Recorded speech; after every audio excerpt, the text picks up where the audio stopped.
Sunday, March 1st,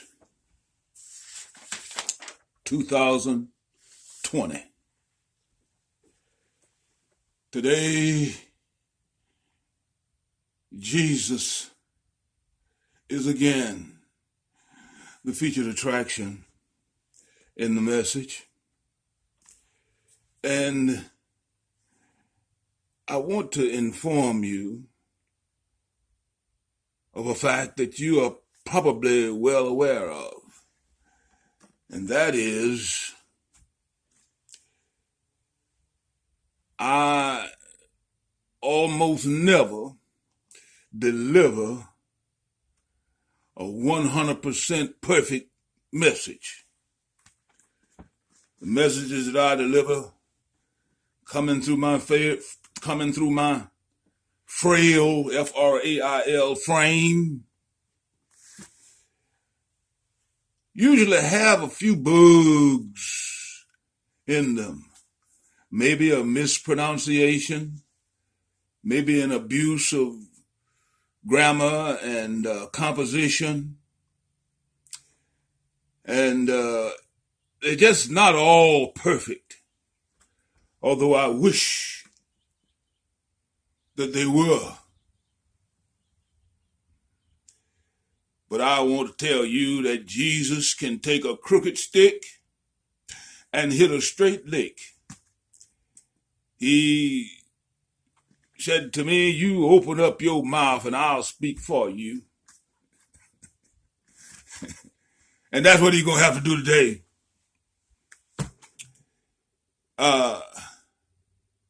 This message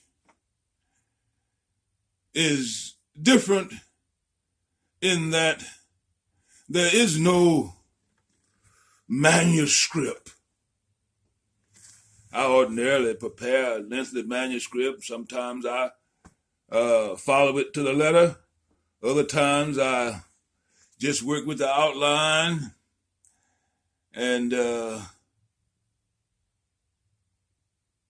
other times I will just go extemporaneously from a rough sketch outline. But today, different.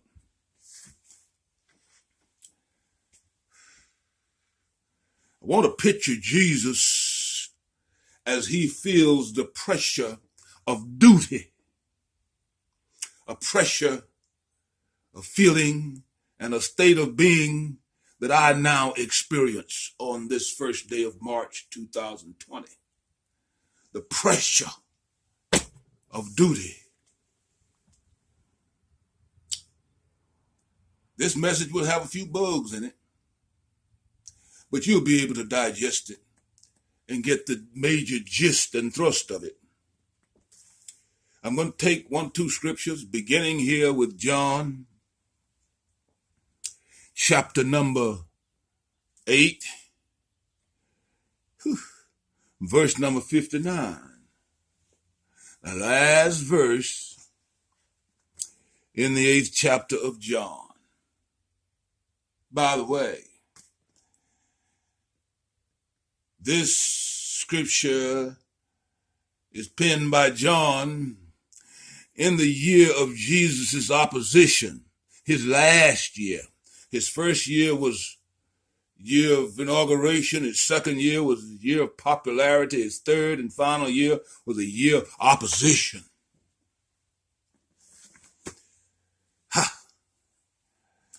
I feel the pressure of duty today, and I'm experiencing an unusually high level of opposition. That devil is raising his head, but that don't bother me. John 8:59 says, "Then they took up stones to cast at him. But Jesus hid himself and went out of the temple, going through the midst of them, and so passed by." Look at there. Persecution of Jesus. They just took up the stones. They took up the stone to cast at him, but they didn't throw him. They just took up the stone. Come on down here to this ninth chapter of John, and let me read to you verse number 4, where Jesus is talking. That it wasn't Jesus talking in that 59th verse of the 8th chapter of John, but now Jesus speaks subsequent to this incident. Now, he was in his hometown now, and he done said, no prophet is without honor except in his own country amongst his own people. Watch this. John 9:4 says, I must work the works of him that sent me while it is day. The night cometh when no man can work. You want a subject? The pressure of duty. The pressure of duty. These works that Christ felt the pressure to perform and do were indeed works of God. He was sent to perform certain works.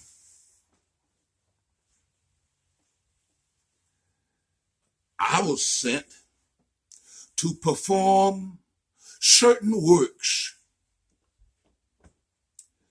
before I even jumped out of my mother's womb. There was a church in this town of Linden, Alabama, that bore a name that I am known by. That name is Frank. And Frank's Chapel Church was in London a long time before I was born. God sent me. And he sent his disciples. And he sent me to perform a work. Not just the building of this church building. That was what you might call the crown on the works that God sent me to do.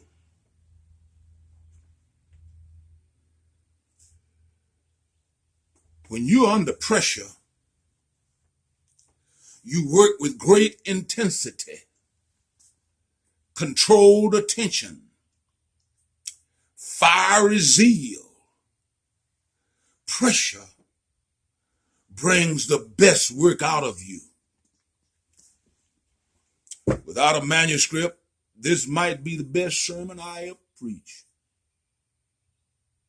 Feeling the pressure of duty. As I feel right now.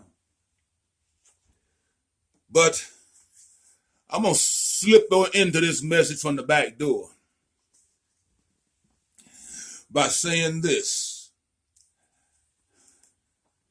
I like to play bid whist. Bid whist is a card game that generates an intense amount of excitement. And many sit at the card table and play bid whist and talk a good game. But they don't play a good game. You have to have the cards to play the game. You have to have winning cards. And if you don't have winning cards, all you can do is just talk.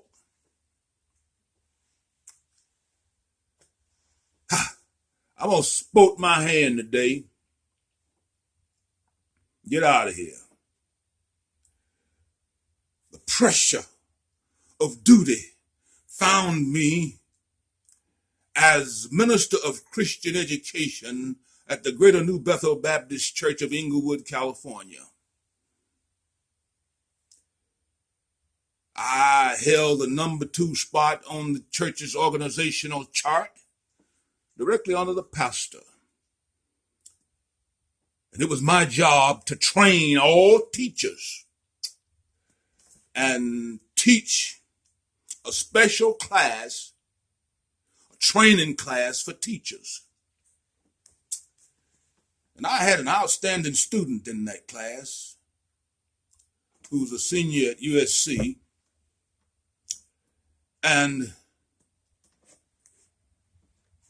this student had received and had been accepted at the Howard University Medical School in Washington, D.C. Good student, pretty girl. And I got on the phone, called Washington, D.C., said, "Hello, Barbara, I'm sending Sigrid Nixon to Washington to study medicine at Howard University. And I want you to let her stay at your house until she can get on her feet in medical school." Hung up the phone. Well, of course, she said, "All right, no problem."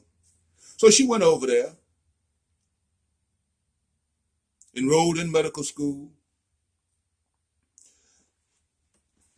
That was 1982. 2 weeks ago, I decided to Google the name Dr. Sigrid Nixon. I hadn't heard from her since I sent her to Washington. But I never had any doubt that she would fail or flunk out.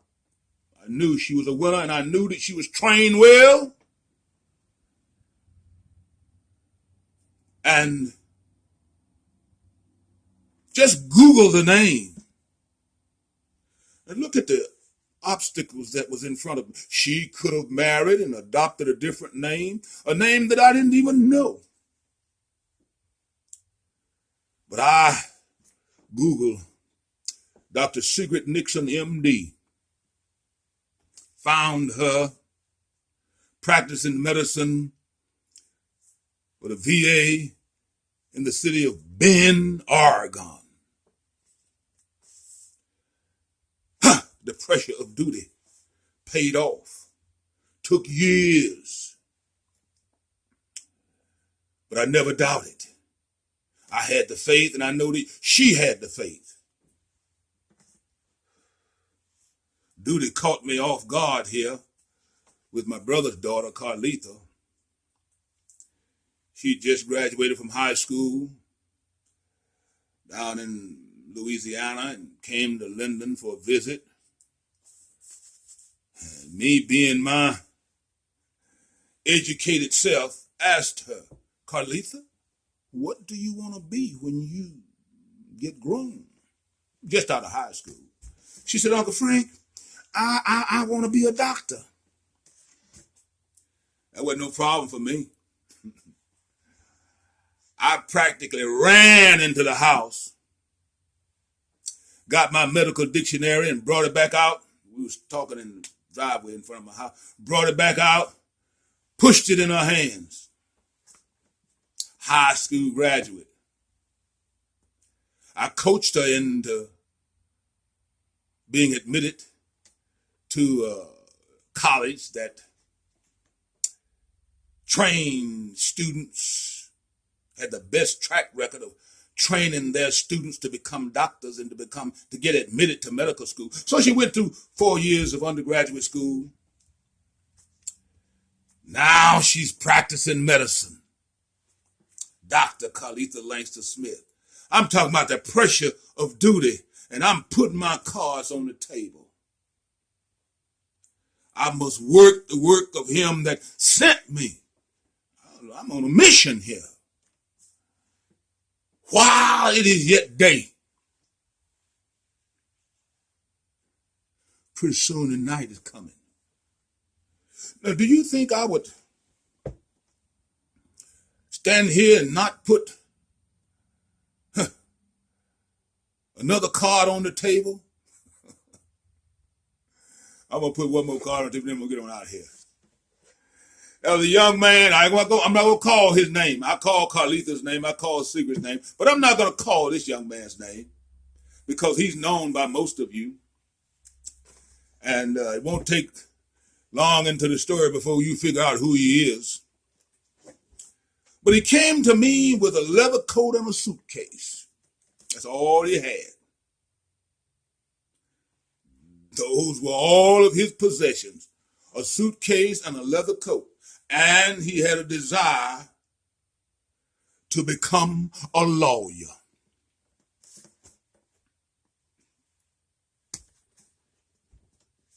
I said, well, come on in. You can stay with me until you get on your feet, which I expected to be a couple of months. But he did the whole first year of law school under my roof. I nursed him. And when he graduated from law school, what he had was a leather coat and a suitcase, but he had his law degree under his arm. I took him to the train station, bought him a ticket from Washington, D.C. to Linden, Alabama. Actually, it's over in Utah because the train didn't come directly to Young. But I bought him a ticket home.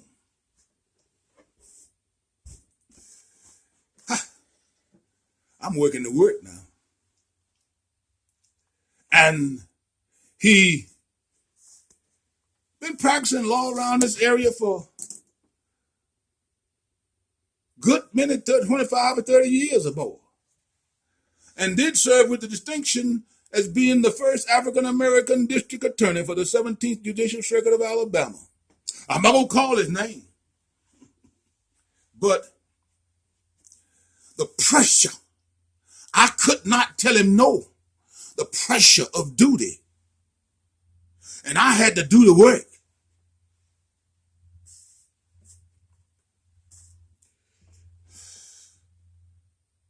All right, let me go back up to the first scripture that I read. Do you think that they're throwing stones at me for me doing this work? Listen, my witness is Reverend Ronald Butler. I think he's now the presiding elder for the Mobile district of the AME Zion Church. But he is my witness. They were stoning me. And in the courthouse, after the court was over, I came home. I observed what was happening. And I went down to Reverend Butler's shop and got him and said, Reverend Butler, come on, I want to show you something. They stoning me. And I want to show you who is stoning me. Reverend Butler know who's stoning me. And I ain't going to call their name. But they hated Christ. They hate me. And they're going to hate you. The pressure of duty. It's going to put you on the spot. And you will. Saved. Do your duty.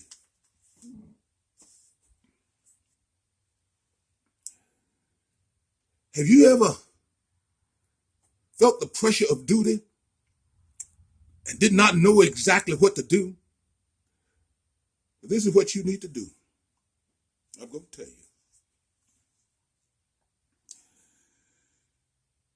Say these words: Dear Lord, dear God, I know that I'm a sinner. And I'm sorry for my sins. And I thank you for dying for my sins. And I believe that you come out of the grave with all power in your hands. And I ask that you would just now save my soul and give me the ability to perform my duty under this intense pressure that I experience. Save my soul and born me again. He will save you to the uttermost, to the guttermost. Now unto him who's able to keep us from falling, he's able to present us faultless before the presence he's able to present us faultless before the presence of his glory with exceeding great joy. Because he's the only wise God, to whom be glory, majesty, dominion, and power, both now, henceforth, and forevermore. The pressure of duty.